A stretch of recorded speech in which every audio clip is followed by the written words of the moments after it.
What's up guys, Nathan here, back again with another Salty Productions video. Today we're talking a little bit about commander philosophy within the color black and some interesting design space that I think that Wizards of the Coast should pursue within the color black as it pertains to permanent mana generation. Today in Commander, black excels at temporary mana generation in the form of rituals and treasure generation, and you could even argue that tutoring for land is also a form of permanent mana generation, but I think that black should get more options when it comes to trading resources in order to generate mana generation for itself. After all, black is the color of ambition and making deals to gain more power at any cost, and I think that there's some big flavor wins that could be obtained within the color black by pursuing this design space. If you'd like to support my channel and my content, you can head over to my Patreon page where you can access a ton of cool perks, including your name in every long form video, deck audits, personalized deck doctor videos made specifically for you and your deck, signed cards from me, and you can even play Commander games with me digitally. So all that is available over at patreon.com/saltyproductionshd, and I am very grateful for your support.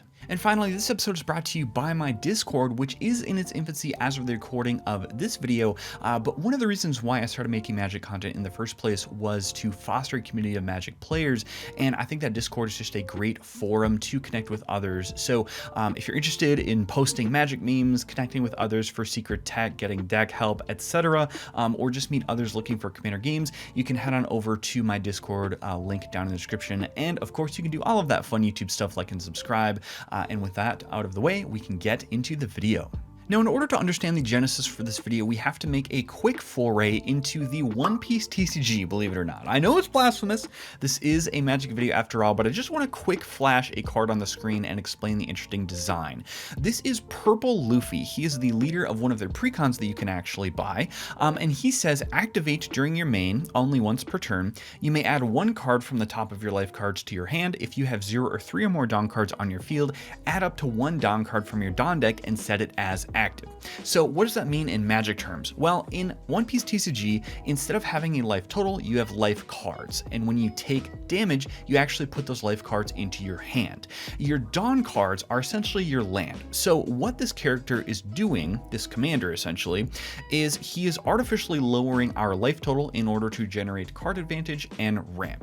Now, this leader immediately reminded me of black, because black in Magic is the color of ambition and power and drive at all costs. And so I wanted to explore some of the ramp options that we could maybe see in black in the future, or maybe inspire Wizards of the Coast design in the future that would be similar to this ability. Now, before we discuss the actual ramp options, I just want to go over the degeneracy that we've already seen when we are exploring cards like this. Necropotence, one of the best draw engines in the entire format, if not the best draw engine, and that's probably because it was more designed for 60 card formats where your life total is only at 20 instead of 40, but essentially Necropotence allows you to draw as many cards as you want and dig through your deck faster than any other card in the format, as long as you have the life to pay to do so. So with Necropotence in mind as a design quote-unquote mistake, let's see what Wizards of the Coast has already provided us in the format. Here are some designs we've already seen from Wizards of the Coast that I am a big fan of. Priest of Forgotten Gods says tap sack 2 other creatures. Any number of target players each lose 2 life and sack a creature. You add black and draw a card. Just a lot going on in that one ability, as long as we have the creatures to trade for those other resources. Fane the Broker cares about counters being on our creatures. His second ability allows us to remove a counter from a creature control in order to create a treasure token. Pitiless Plunderer rewards us for creatures we control dying, so an indirect trade there. Bone Miser rewards us for discarding land cards, so not exactly the same sort of design, however he turns trash into treasure, which I think is a very flavorful black mechanic. And then Black Market does reward us for any creature dying, but I think that this card does incentivize us to have our own creatures die in order to add black for each charge counter on Black Market at the beginning of our pre-combat main phase. So I like these designs because the commonality is that we are trading resources now for advantage later, and I think that's very much in Black's flavor of the color pie. And just a quick note, a lot of these custom card designs I'm about to show are generating lands out of the deck, and I think that that is within Black's color pie because they're watered down enough to not just be a strict rampant growth that I think should be reserved still for green. But I think that Black should be able to get anything within its color identity because it is the color of ambition and power, but there has to be a trade-off because much like a pact you might make with a demon or some sort of deity like in Dungeons & Dragons, we want to be able to give something up in order to get our power later. So that is to say, I just think that some people think that land generation should be locked behind the green part of the color pie.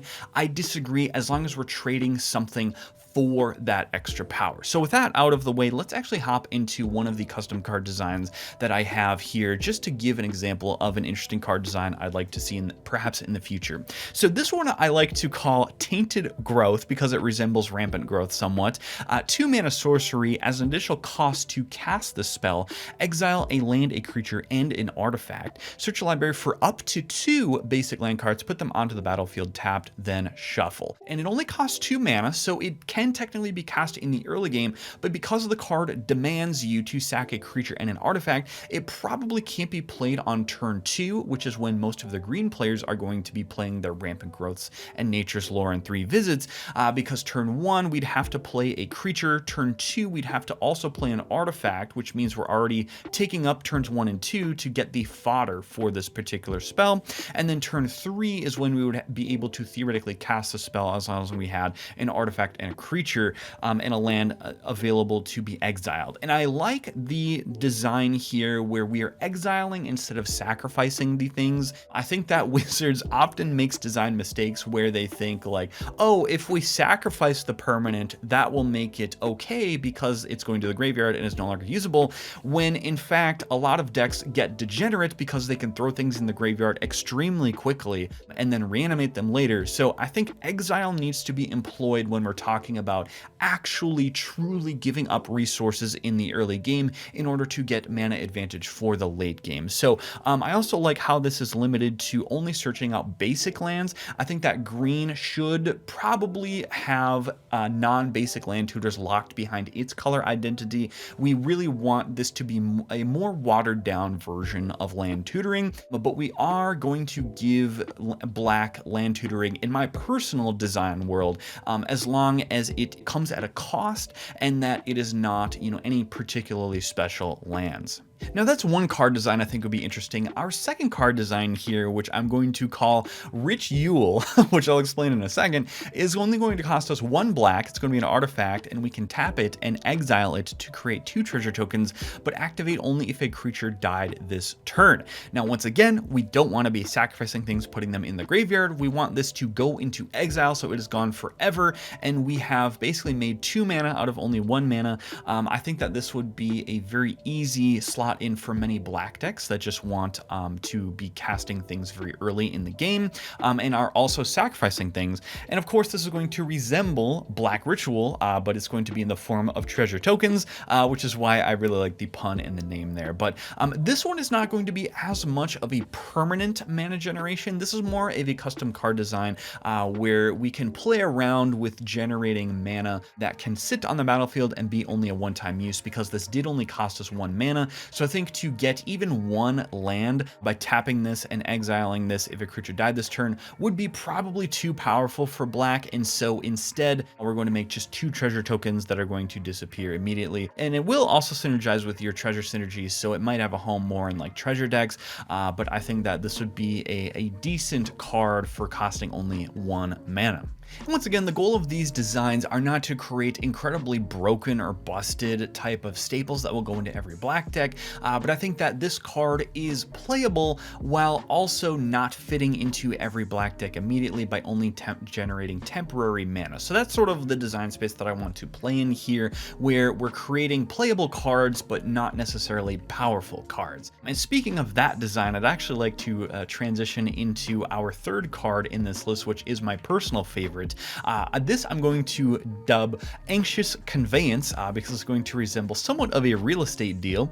3 mana sorcery, target opponent may pay 5 life. If they do, they choose a land you control and they gain control of it, so they're going to take our best land. If an opponent controls a permanent owned but not controlled by you, search your library for up to 2 basic land cards, put them onto the battlefield tapped, then shuffle. You lose 5 life. Now, there's a few things going on in this card. First, I would like to acknowledge the risk in Commander that this is actually going to be not so much of a downside, because you are politicking by giving your opponent a land you control, but your opponents can definitely screw you over by taking an untapped land. So this could indirectly perhaps cost you 4 mana if you don't know exactly how the spell is going to resolve, and they have to pay 5 life. So a little bit of a cost tagged onto the opponent here. Ultimately, we are giving up our best land in exchange for 2 basics and paying 5 life, and for that ability to ramp in black, I think that is a fair trade-off. Once again, we are not embodying green by just giving unconditional ramp. We need to give something up, and it's going to be painful in order to get that ramp, right? We're in black, we're making deals with the devil here. So, but I'm just a bigger fan of this design because it does involve your opponents in the resolution of the spell, and I think that the cost to get those 2 basics onto the battlefield tapped is going to be a little bit more painful than the other options we've discussed so far. So I think that's an interesting design that I think would be really cool to see on a future card design. And then let's move to our final card here within this list. This I'm going to call Pepperidge Farm Remembers because this is going to be a 2 mana enchantment. And apologies here, the text is a little bit smushed. That's just how mtgcardsmith.com tends to create these cards. This is going to have Shroud so that you cannot target it to have it be destroyed, which we'll talk about in just a second. When Example enters the battlefield, put 3 burden counters on it, search your library for a swamp card, put it onto the battlefield, then shuffle. So we get any swamp and it comes in untapped.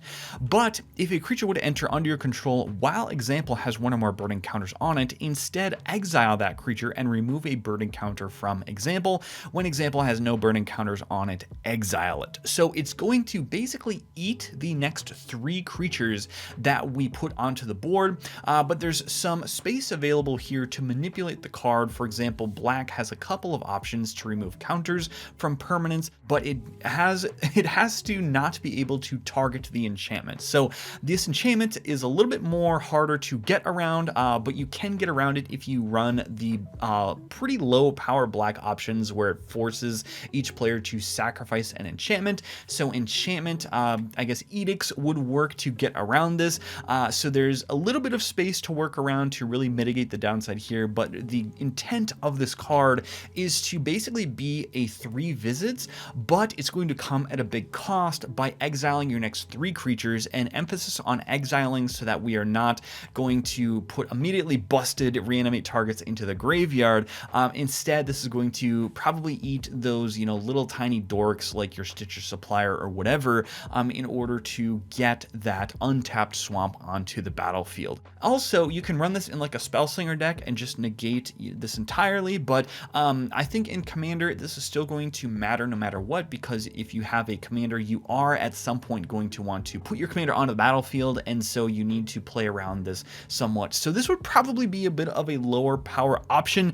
There's some levers that you can pull with this card, if you wanted to decrease the 3 burden counters down to 2 or something like that. Maybe 3 is a little bit too much for only 2 mana, or you could just lower the mana cost to maybe 1 and still keep the 3 burden counters on it so that you're technically ramping for only 1, but it's going to eat your next 3 creatures. I just think that that's probably a pretty significant downside, because if you consider the fact that each creature token that you can generate, even in an Egger Markov deck, is worth maybe half of a mana, At the end of the day, this card, if you're only eating creature tokens, is going to cost you a net 3.5 mana or so, perhaps up to 4, if you're playing this in like an Edgar Markov deck where you're generating low-cost vampires and tokens with them. That's just another sort of option that I think is interesting, where we can be generating lands onto the battlefield as long as we're giving up something in. I think this card is a little bit more interesting in the fact that it actually steals from you in the future in order to have that mana now. So a little bit of a reversal around what we've been talking about this whole video,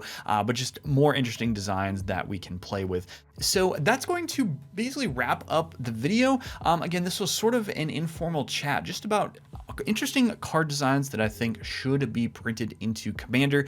They don't all have to be staples. They don't all have to be good. I just do like to have the option to have land generation in black as long as we are trading off resources for it. So that is the video, guys. If you enjoyed this video, leave a like on it and subscribe, and let me know in the comments what you think about these custom card designs, and if you would have any other of your own designs that you would like to discuss down in the comments. And with that, I'll wrap up the video. So thank you all for watching once again, and hopefully we'll see you all in the next one.